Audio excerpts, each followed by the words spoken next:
मध्ये आपल्या सर्वांचे स्वागत। जागर माता रमाईचा 7 फेब्रुवारी रमाई आंबेडकर यांच्या जयंतीनिमित्त यस न्यूज महाराष्ट्र यांच्या वतीनं जागर रमाई आंबेडकरांचा हा कार्यक्रम राबवण्यात येत आहे।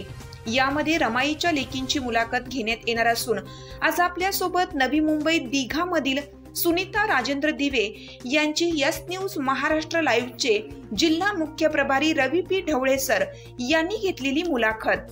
काय सांगणार तुम्ही? माता रमाई 9 कोटीची आई ही सगळ्यांचीच आपली आई आहे। 1898 साली त्यांचा जन्म, आपल्या परवा दिवशी त्यांचा आता जयंती येत आहे। 9 कोटीची माता ही सगळ्यांनाच आपल्याला माहिती। त्यांनी खूप प्रबळ कष्ट करून आपल्या समाजासाठी त्यांनी खूप सेवा केलेली आहे। माता रमाईचा जन्म 7 फेब्रुवारी रोजी झाला। 1898 साली वंदन येथे झाला। माता रमाईविषयी बोलायचं तर खूपच कष्टातून त्यांनी कष्टातून आपला संसार उभा केला आणि आपले भारतरत्न डॉ. आंबेडकर यांना त्यांनी खूप आपल्या संसारातून त्यांनी खूप त्यांना मदत केली। अशा माता रमाईला आपण सगळ्या ज्या आपल्या समाजसेविका आहेत, क्रांतीवीर सावित्रीबाई फुले, राणी लक्ष्मीबाई, या सगळ्या आपल्या समाजसेविका, आम्ही पण तसं कार्य करायचं खूप प्रयत्न करू।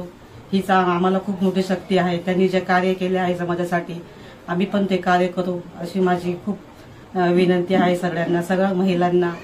आपल्या रमाबाईची कहाणी तर माहितीच आहे, आपण गाण्यातून भरपूर ऐकतो। त्यांचं एक गाणं मला एक आठवलं म्हणून तुम्हाला मी सांगण्याचा प्रयत्न करते। माता रमाई जेव्हा आपले भारतरत्न आपले बाबासाहेब जेव्हा बॅरिस्टर होऊन आले तेव्हा माता रमाईला खूप आनंद झाला। त्यांना त्यावेळेस अशी हे होती की महिलांना साडी सुद्धा चांगली दिसायला भेटत नव्हती, पण माता रमाईला खूप आनंद झाला। त्यांनी जो बाबासाहेबांना भेटलेला फेटा होता तो त्यांनी गुंडाळून त्या आपल्या बाबासाहेबांना स्वागतासाठी ते गेले। आणि आताच्या महिलांना तर हजाराच्या शालूशिवाय तर काही हेच नाही, त्यांच्यामुळे आपण एवढ्या विश्वामध्ये आपण ताटपणाने जगत आहोत। अशा या माता रमाईला माझा खूप वंदन, खूप त्यांना माझ्याकडून प्रेरणादायक विचार मी त्यांचे घेऊन मी त्यांच्या याच्यावर जाण्याचा प्रयत्न करेन। कोणतं गीत म्हणणार आहे ते गीत म्हणून दाखवा। 1898 साल हे किती ग भाग्यवान, रमाबाईचा जन्म झाला वाटा साखर पान, रमाबाईचा जन्म झाला वाटा साखर पान। धन्यवाद।